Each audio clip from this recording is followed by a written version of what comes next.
Hey everyone, I'm Ade Smith and welcome to the first episode of the Collected Editions review. You may know me from the Main Bout podcast where we talk about comics, RPGs and other geeky things.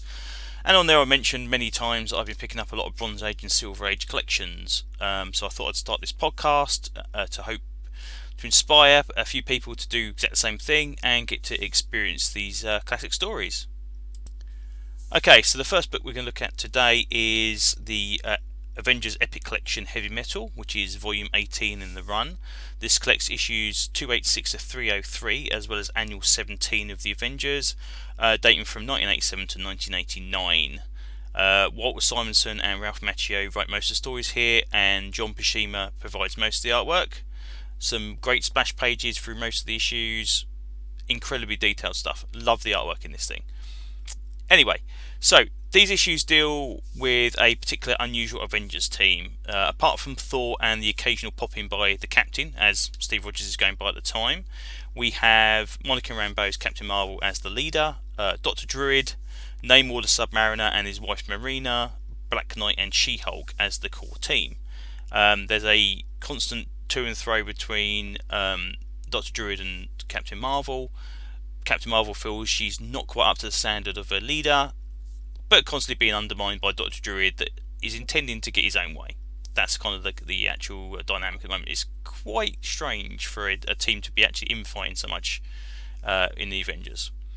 Anyway, so the first story is about the Super Adaptoid, and he is masquerading as the Fixer in an attempt to try and get Marvel's back catalogue of robots together to defeat the Avengers themselves and hopefully free Cubic, the sentient cosmic cube, from their prison, and then trying to absorb its powers and therefore become all powerful himself. This has got a guest appearance by Machine Man. Again, splash page on this is amazing. The detail Buscema puts in some of these kind of close-ups of the Fixer and other characters, love it. Story itself is pretty good, but the ending is touch and go, but again, pretty good read. Now, the second story is probably the most important story in this collection. It was supported by house ads and other kind of promotion during the 80s. I remember reading these stories, and this is why primarily I bought this book. Now, this is basically the breakdown of the Avengers team. Dr. Druid himself is being manipulated by Nebula, who is masquerading herself as a member of the Cross-Time Kang Corps. And she is determined to try and free a weapon from a time bubble that's apparently stopping time travel through this period of time, and apparently a predetermined Avengers team is destined to be able to get inside. Now, she doesn't know what that team is, so she's using basically Dr. Druid to pick throughout the Avengers that are currently running, and hopefully when they arrive there, that'll be the correct team. Now, Dr. Druid is pretty bad in this one. He manages to kill at least one Avenger, almost cause a war between two nations, mind controls several others as well, all the while trying to pursue this fake Nebula's ideas. But by the end of it, there is no Avengers team. We are completely, they've either moved on, died, whatever. Story is very, very good. I remember reading this, like I say before, and I was really happy to read it again. So, with no Avengers team, when the annual came up, annual 17, which is the last episode of the Evolutionary War crossover, which was 11 parts, who do we have? We have, instead, a female villainous Yellow Jacket, which I'm not quite sure what's going on there at the moment, the Grey Hulk, Beast from X Factor, Captain America, still going by the Captain, and Hercules. Now, these all team up to try and defeat the High Evolutionary. Now, the Epic Collections normally collect all of the crossovers from the annuals, the main stories, so you get to read it all in one go, but because this is 11 parts, I think what they're doing now is they're trying to put each part into the actual epics as they go through. You kind of get the gist of what's going on there. There's all the backup stories as well, which contain stuff about the Avengers and other bits and bobs about the High Evolutionary and this kind of stuff. But again, pretty entertaining read. There's quite a good cross to and fro between the Hulk and the Beast. This also kind of does something to Hercules, which apparently pays off later on. So all in all, pretty good annual.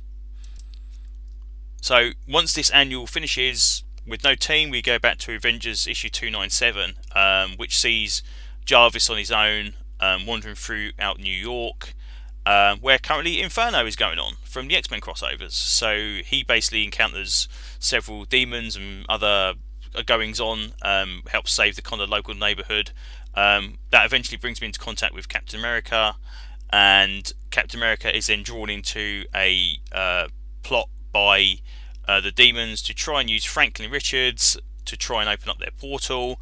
That brings in Mr. Fantastic, Sue Storm, Thor arrives as well, and then Gilgamesh from the Eternals, which is completely out of left field, but pretty cool. These two issues aren't too bad. We see a appearance by Nanny and the Orphan Maker as well, which is kind of all the stuff that was going on in Inferno at the point in time. These two issues aren't bad. Issue 300 comes along next, which is kind of like the big relaunch. That team effectively stays together, but the book definitely loses something. The Bashima artwork is gone. Instead, we now get a story with Supernova, who apparently is the amalgamation of the entire Nova Corps in one body, about 30 foot tall, coming to Earth to try and find Nebula again, because apparently Nebula destroyed Xanadar. Now, we don't actually see this in the book. I'm not even sure if it happened in the Avengers or it happened in Fantastic Four or somewhere else, but apparently he stomps around. The new Avengers, as they are, have to try and put a stop to it, but they can't do it on their own. We see a crossover here in this three-parter with the West Coast Avengers, the remaining members of the Fantastic Four. Quasar's in here, Firelord's in here, Star Fox is in here. There's a lot of stuff going on. There seems to be definitely a very strange dynamic between the West Coast Avengers and the main Avengers. Hawkeye doesn't particularly seem to like what Captain America's going on with. Ben Grimm seems to have a falling out with Mr. Fantastic, and there's even parts in it where Captain America seems quite annoyed that Mr. Fantastic manages to solve the problems without his instruction.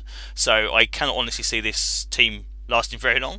But these three issues, again, not too bad. It's definitely a step down from the kind of epicness of the last story, but the next Epic Collection will carry on this team, and hopefully we'll see what happens from then. All in all, though, it's a not bad collection. Again, for me personally, because I read these issues when they first came out, really good to revisit these things. But all in all, just read it for the deconstruction of the Avengers team. That's definitely the best story, and then we'll see what happens from then. So anyway, once that arrives, hopefully we'll do a talk about that. But before then, we'll probably talk about a few other books. So if you enjoyed this, listen again, and hopefully I will get to talk to you all again on the next collected editions review.